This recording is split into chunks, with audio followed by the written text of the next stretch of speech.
people to show up and they'll sit in the rain and it's like 17 degrees out. It's like, nobody's going to show up at this thing. Like, yeah, right. Einsam war, nur das traute heiligen Paar. Holde Knabe im lockigen Haar. Test. it's not very loud, is it? No. Test. There we go. That's getting better. Test, test. All right. Can you guys hear me now? Yeah, All right. now.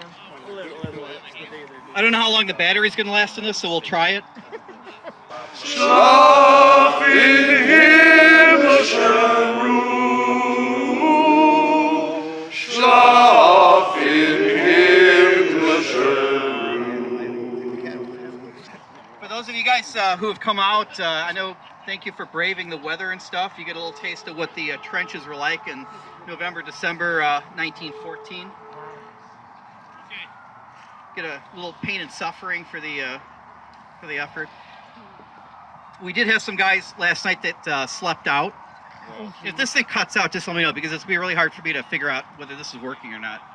We have about 45 reenactors out here. They love showing their stuff off. They love talking about stuff.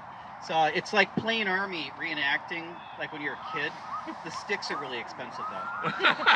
But these guys love playing show and tell. It's just like the adult version of kids that get their brand new plastic AK-47 or gun or whatever. It's like, look, this even shoots darts and stuff. Like that's these guys. So they'll be more than happy to talk your ear off about it. Louder. Louder. I'll give you guys cues. Thank you. What did you say?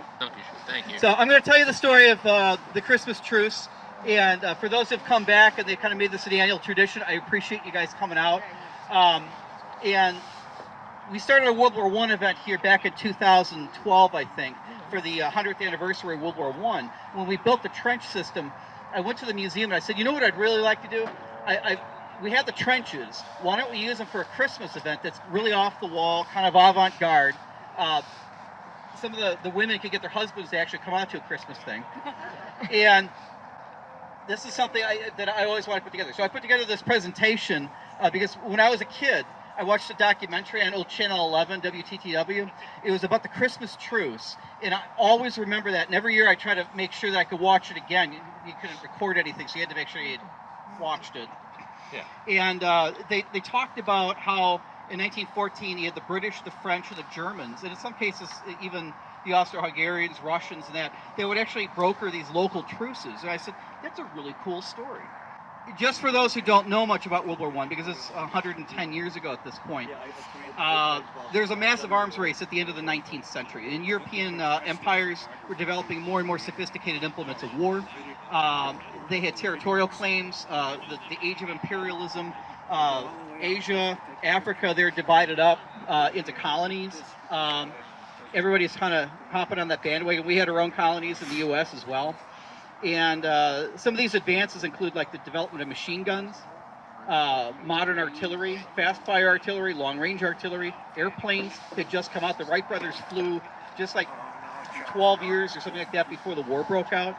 So airplanes were still in their infancy, but they got a huge boost in technology. What they started with in 1914 was not the planes they were using in 1918. They had massive advances, and just 20 years later, we were developing jet planes and that. So war has a tendency of really kind of pushing the envelope with technology. Submarines came out 10, 20 years before the war, and also everybody was deploying those. This could play a key role. Modern guns, modern ammunition, smokeless powder replaced black powder weapons 50 years before the war broke out. But none of the stuff had ever been used in a large-scale war. So this is sort of the test. I mean, they used machine guns and some of these modern weapons on like people in the colonies to put down little revolts and stuff like that, but they never actually shot at each other. So they weren't sure quite what they were in for. So 1914, August, Archduke Ferdinand, he gets shot by a Serbian assassin because Serbia didn't like that part of Serbia was part of the Austro-Hungarian Empire, so we're going to shoot the heir to the throne. So they shoot him in Austria-Hungary, goes to Serbia, and said, we want the terrorists turned over that executed our heir to the throne. And they said, no, we're not going to do that. It's like, all right, well, if you don't do that, we're going to invade your country. And they said, oh, well, go ahead, do it. Because they had a secret treaty with their big brother, Russia. And Russia was going to come to their aid because Russia had territorial claims. They're kind of interested in getting some of that Austro-Hungarian Empire into the Russian Empire. So the Austro-Hungarians started the war by invading Serbia, little tiny Serbia. And the Russians said, well, we're going to mobilize and we're going to invade Austro-Hungary. But the Austro-Hungarians said, that's fine, because we have a secret treaty with the Germans. So the Germans are going to get involved, and now we can attack all along the entire border with Russia. But the Russians had a treaty if the Germans ever got involved that the French would get involved, because they're on the other side of Germany. So then Germany would be fighting a two-front war, right? And then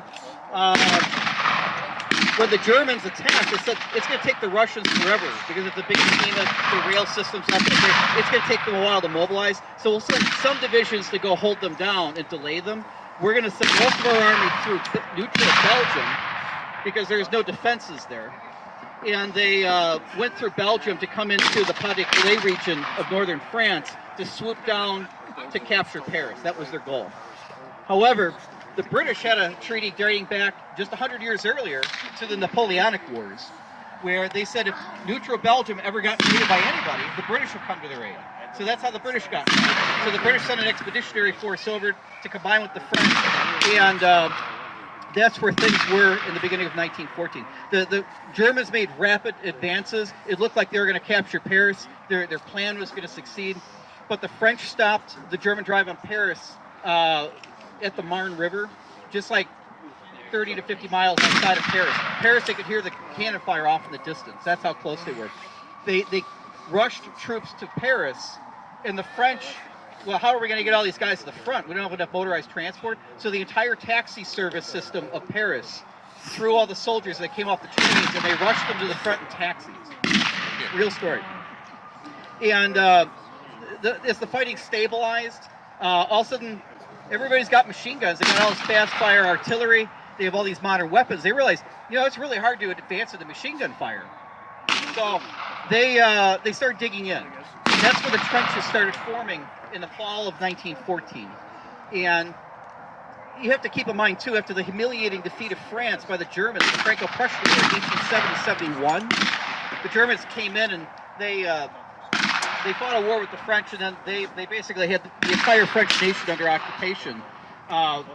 They were not happy about that, and the French adopted a new tactical doctrine after that war, that they will attack and offenses. Attack, attack, attack. That was their mantra. And at the start of the war, the French made a massive, repeated headlong charges into the German front lines to reclaim Alsace-Lorraine, the provinces right on the German border, that switch hands about every 50 to 100 years, it seems like, between Germany and France. And the Alsatians, they have no idea if they're German or French. They make French wine that all tastes like, or they make German wine that all tastes like dry French wine. And it's a mix of cultures there for sure. So the Germans knew that they were going to come, so they actually set up defensive positions on high ground to let the French come in a few miles into Alsace-Lorraine with killing fields set up with fields of interlocking fire in that. And the French took the bait. They went in. They lost 1 million soldiers in the first 3 months of the war. People always make fun of the French. They're like, well, the French don't want to fight. Like, the French fought, but maybe they didn't fight that smart, because they went headlong offensive, and they were told not to dig trenches because their mantra is to attack. So they lost 1 million casualties in the first 4 months. To protect against machine gun fire, artillery soldiers started digging into their holes. These later became trenches, and it became 700 miles of trenches from the Swiss border to the English Channel in Belgium. And things kind of settled in for a long, drawn-out conflict. Keep in mind that while the war had become a stalemate, the Germans were winning. They occupied almost all of Belgium, except for like 4 miles of it. They occupied all of northern France, and they were in pretty good spots. So, I mean, their morale was very, very high. They were only 75 miles from outside Paris. The British Army in 1914 was absolutely devastated. They got in, they stopped the Germans, but like the French, they had their ranks decimated because they basically had to go headlong into the German machine. like the French, they had to start rebuilding their army because they had a small professional army they were very proud of, but half of that army had become casualties with wounded or killed in 1914. So they couldn't really advance or do anything, and the French couldn't either because they just didn't have the manpower. So their depression, thoughts of home crept in December as they started rolling towards Christmas in 1914. The week of Christmas, the first snows dusted northern France, often mixed with cold rain, kind of like what we have today. And it was still not cold enough to completely prevent the bodies from decomposing in no man's land in the trenches. And you can see some of the dead laying out in the field from previous battles. And everybody wanted to go out and get them, but they knew if they did, they're going to get mowed down by machine gun fire. So the Germans are in a position to where they're winning the war. They're feeling pretty good about things, but they want to get their buddies off the field. So in a lot of these positions, what they did is the Germans took Christmas very seriously. The centerpiece of their tradition was the Christmas tree, the Tannenbaum in German, or the Weihnachtsbaum, the Christmas tree. The Germans suspended supplies of ammunition for 2 days, and they sent tens of thousands of these Christmas trees to the front lines. And they also had special Christmas tree package trains, so they suspended the ammunition so they could send all the stuff up. They said, don't shoot as many artillery shells, it's Christmas. And the many Germans were really, really alarmed that their ammunition supply was being cut short to bring up supplies that had nothing to do with the war effort. They were concerned because they said, these guys, they're equipping all their guys. They're going to get ready for that next offensive. The Germans wanted to share the Christmas cheer, though. And in some areas, they had all these stupid Christmas trees. So in some cases, they even lit candles. And the Germans would put a Christmas tree, maybe a single one, out on the trench parapet. Now, keep in mind, this would have been at night. You can't smoke a cigarette or light a match because that would bring artillery fire or sniper fire on you. These guys put a Christmas tree out, and everybody's like, oh, you can't shoot a guy with a Christmas tree. But these guys over here, they're like, these guys are insane. Should we call artillery on them? Like, no, it's a Christmas tree. What, are you going to shoot them for putting a Christmas tree out? In some cases, the Germans had so many Christmas trees, they put a whole bunch of them out. Oh my God. And there's illustrations in the magazines from 1914 showing the German front line with all these Christmas trees, decorated with dog tags and postcards and candles with the little clips that the family would send them from home. And they would have Christmas packages on them, just like they would in their bunker, like they would at home. This sounds kind of ludicrous and like a crazy plot from a Monty Python sketch, but that's what happened. And this was done often at night with the blazing appearance of the tree lit by candles. The Christmas tree is a solid German tradition, and it's not vital as a tradition in England or France. It became later, maybe after the war, but it was a German tradition that went back to pagan times. But the Germans even had their own song. And it started like this, where these guys would put their tree up and they'd sing their song about the tree. And the other side was like, that's crazy. But what they would do is they would respond in kind. One of the songs that was kind of universal that popped up in the 1850s when an organ was broken at the church in the small town in Austria was Stille Nacht, or Silent Night. But Silent Night had been translated in a dozen different languages, and it's like one of the Christmas standard fare, every time we sing Christmas carols every year. But it was sung by the French, it was sung by the British, and it was sung by the Germans, and they all serenade each other.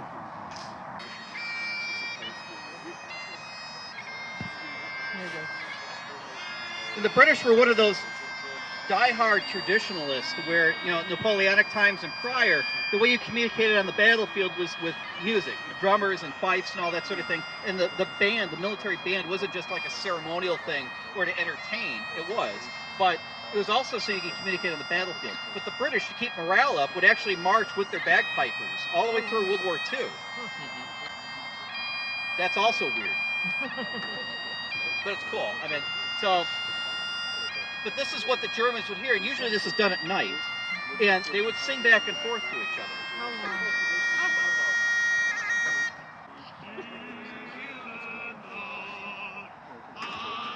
We'll go back and forth like this all day if you want.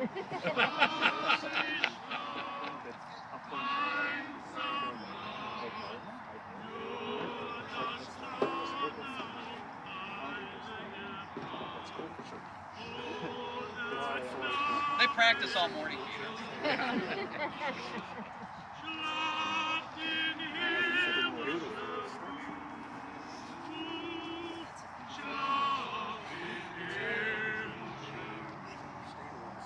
So you got kind of like these lowbrow types too that would be in Britain, and everybody loves like going to the pub and getting a pint or a lot of pints, and then they would sing limericks, right?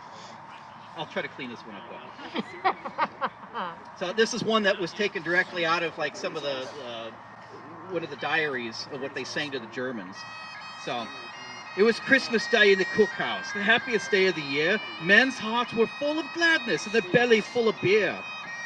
When up spoke Private Shorthouse, his face was bold as brass, saying, "We don't want your Christmas pudding, you can stick it up your tidings of comfort and joy." So, the Christmas pudding was a tradition. Oh wait, I got one.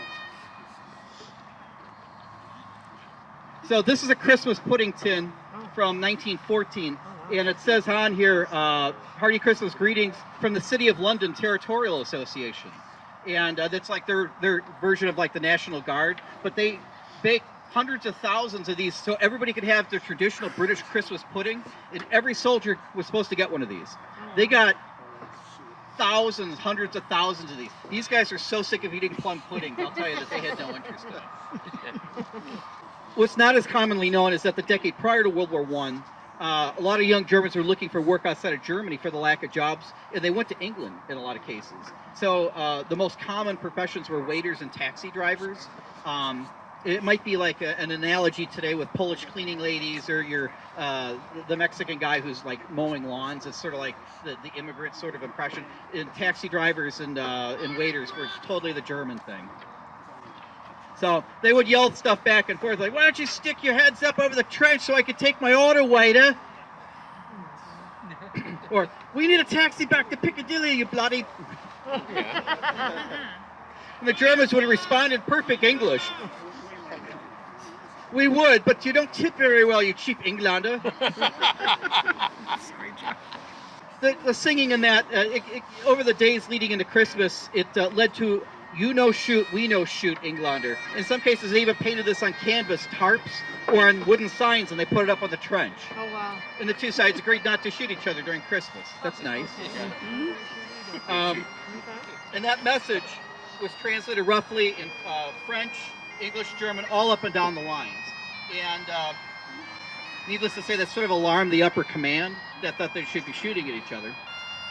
So this exchange of friendly insults, Christmas carols, the common interest in peace during Christmas sparked the spontaneous Christmas Truce in 1914. It wasn't organized.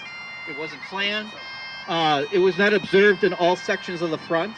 But as neighboring units saw what was happening on the line in their sector, even a few hundred yards down the line, many of them were inspired to start their own local truces with the units that were across from them. In some cases, their unit commanders may not have allowed them to participate, but they would sit, in some cases, on top of the trench when their commander wasn't around, and they'd watch what was going on with the soccer matches and stuff up and down in no man's land. So we got those dead guys still out there, and they want to get those corpses out and give them a proper burial because they know Fritz out there. Yeah. They want to make sure they can send his last letter home and stuff. So the German commander flies a white flag and tries to organize a local truce. White flag. White flag. White flag. No, he's going. So the Germans, opposing the British, tried to broker several local ceasefires in this manner to allow the removal of dead from the battlefield. And the Germans and the Brits began working side by side in these cases to make sure that their dead were taken off the field to give a proper burial. In some cases, they got into striking up conversations in that.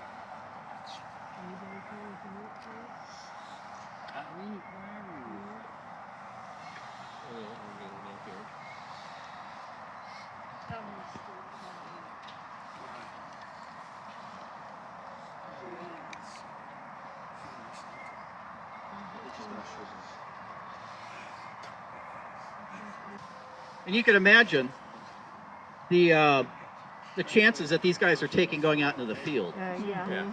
But the fighting and the bad feelings and the war became pretty brutal after 1914, to the point to where this was not possible later in the war. The other thing is that there's also shortages in rationing in all the belligerent countries. So the first year of the war in 1914, both sides just had tons and tons and tons of supplies brought up. Christmas puddings, or they had Christmas boxes that I'll show you a version of as well, that were gifts from Princess Mary and the royal family from Britain. The Germans were sent pipes. The French were sent tons of tobacco. Christmas gifts abounded. There's still sausages and meat and all the stuff in stores that could be shipped to the front. After 1914 and the beginning of 1915, rationing went into effect. When the rationing went into effect, all of a sudden you didn't get Christmas packages anymore. If you did, it was pretty meager compared to what it was in 1914. So because they had so much to share, that was another reason why they didn't mind sharing some of the stuff in 1914. By 1915 and on, the Germans had increasingly, the new word that was introduced into the vocabulary around the world was ersatz. So they had ersatz coffee, which is a replacement coffee made out of all sorts of things, including chicory for the most part. They also had ersatz equipment. When you go through, you could ask about ersatz, and then we can show you some of the examples, like canvas pouches that replaced the leather ones. Or by the end of the war, they were making stuff out of like wood fiber and stuff like that because they just didn't have the materials. So when they cleared the dead, the officers would blow their whistles. They'd go back to their respective trenches. But their short respite of peace, without the fear of being killed on Christmas, was kind of relished by those guys in the front line. So the officers in many locations agreed to extend that truce for at least another day or two or so for Christmas. Some even agreed that they would meet no man's land the next day, and they would offer challenges for settling the war over a friendly game of soccer.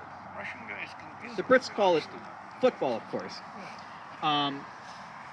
The Germans called it foosball. The carols were exchanged again during the nights, and some of the troops were excited about the prospects of meeting their enemy face to face. The Germans started taking more chances with either hanging out, and in some cases, here's the next day, these guys are going to try to get their buddies out to go exchange things. Some of the popular items to exchange right off the bat were like, hey, can I have a button off your uniform so I can say that, I got this off a German soldier? I'm like, sure, I'll trade you one of yours. So they did a lot of trading of buttons. That was a real common souvenir. Antique stores, even today, or flea markets, you still run across German buttons that were brought back as souvenirs.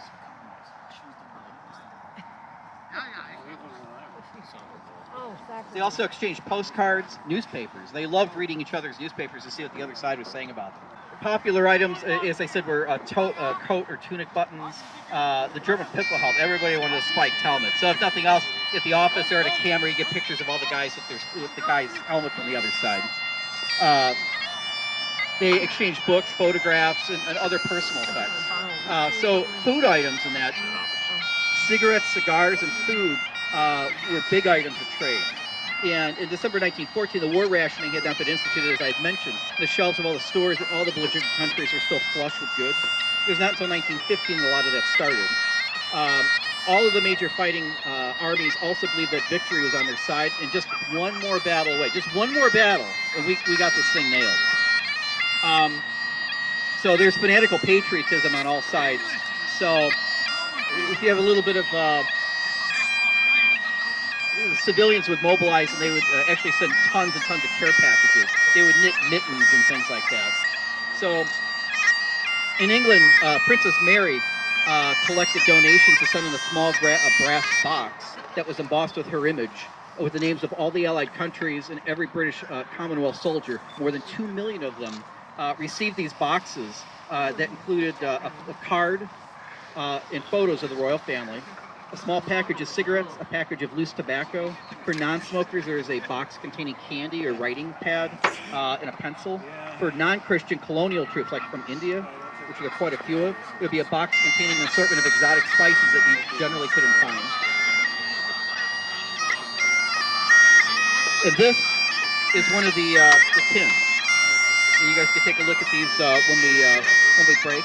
But it has a picture here in the center, and then it mentions all the countries on it. You'll be able to open up. There's also a watertight container. So that was something that a lot of the guys kept. And even in 1918, we have U.S. soldiers bringing some of these things home as souvenirs because the Brits still had them on them at the end of the war. Oh, there's a guy with the backpack. So in England, the tradition of the plum pudding I had mentioned with Christmas dinner. So lots of organizations raise money and mass produce millions of tins of this stuff. And the surplus of these tins was so massive in the front lines that the soldiers had long tired of eating plum puddings long before Christmas. So they were more than happy to give away whole cases of plum pudding to the Germans. And the Germans were, that's fine. German breweries sent free beer in cases of mugs to the front lines. You see all these pictures of Germans with these beer mugs in the front line trenches. Like, where the heck did they get all these? They were sent there by the breweries.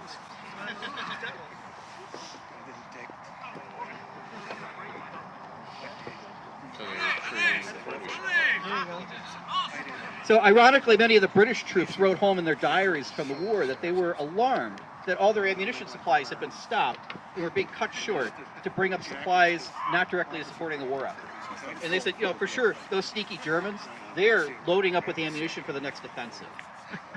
And the Germans had the same fears because they're getting a bunch of Christmas trees. So,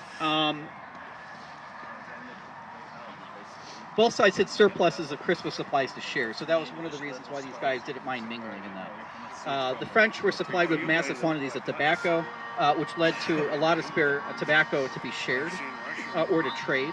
On the German side, the government supplied smoking pipes. We have some of them in our collections that have like Prince Wilhelm on them, or the national insignia, or it's say Weihnachten 1914 for Christmas 1914.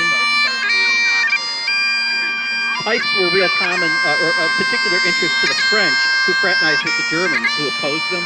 The French had a lot of meerschaum sort of like pipes that had French soldier busts on them, and that was a real popular thing to trade.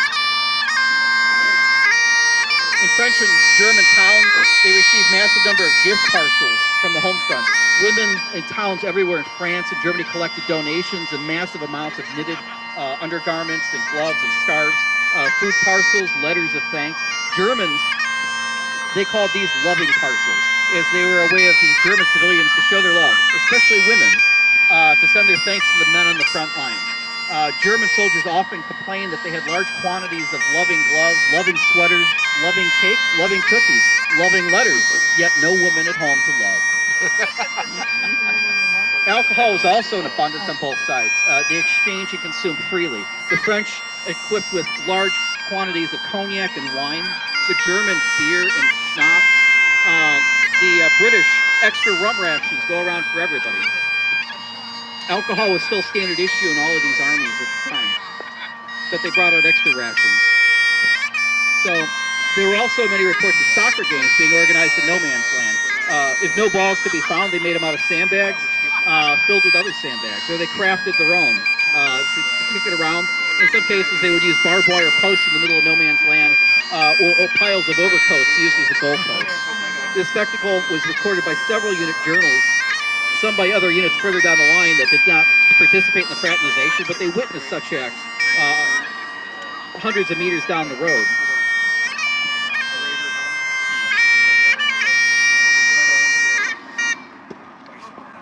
While many of these local truces were organized and only meant for Christmas Eve, in the days after Christmas, leading into New Year's, they said, hey, this is a great idea. We should do this for New Year's, too. Matter of fact, we should just do it for the whole week of Christmas. Tidings and comfort for everybody. And needless to say, it didn't sit really well with the high command. So in some cases, to keep open communications with the counterparts, they would yell across to each other. This is a pretty much an average distance between the front lines in a lot of places of about 150 yards. In some cases, it might be the distance from like here to the tree line is a little bit further, or it could be a little bit further than that, maybe half mile. But they tried to organize like signboards, or they would lay field phone lines so they'd have a field phone on either side so they could talk to each other. Makes things a lot easier when you can talk to your enemy and work things out. Something to be learned from, maybe. One French unit noted in their diary that they had Germans had a perfectly trained messenger dog that would run between their lines with messages and a little thing on its collar. And it would also bring back, with packs on its back, food and drinks and other gifts like chocolates. So messages included things like when the artillery barrages were planned, so that they could go away from the section that was going to be bombarded, and they would go to like a neighboring trench or something like that, or go hide in their bunkers. And they said, "Well, you guys aren't going to attack us." They're like, "Nah, don't worry about it. Just let us go about halfway out and start shooting in the air. Then we'll say, oh, we were repulsed." I'm like, okay, great. That sounds like a great plan. So if only we could fight wars like that. Yeah. So they would also, in some cases, if they weren't sure about the other units around them being called traitors. Oh. Yeah. Oh my goodness. Scotch.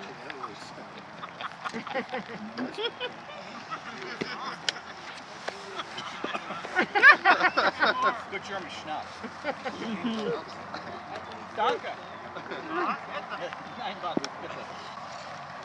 So, Oh my God. you can have my share. So the messages also warned that their unit was rotating on the line, which they did every couple of weeks. And they might say something like, yeah, the unit that's coming in, like the Saxons were generally pretty friendly to like the British, in the British sectors of the line. But they would say, yeah, there's some Prussians coming in. The Prussians are jerks. We hate the Prussians. And in fact, we'll tell you where their strong points are and where the weaknesses are in our line, so you guys can assault them and maybe kill some of them or take them prisoner. they didn't like the Prussians. In some cases, there's a couple of accounts where there's an artillery barrage coming in, but the Germans or the British on the other side, they weren't sure if the guys next to them would understand if they went and hid from the artillery because they knew it was coming, because they're not supposed to know that. So they would actually sneak across to the German lines and they'd hide in their trench, so their positions could be pummeled, and when the barrage is over, they'd go back to their trenches. Merry Christmas. Yeah.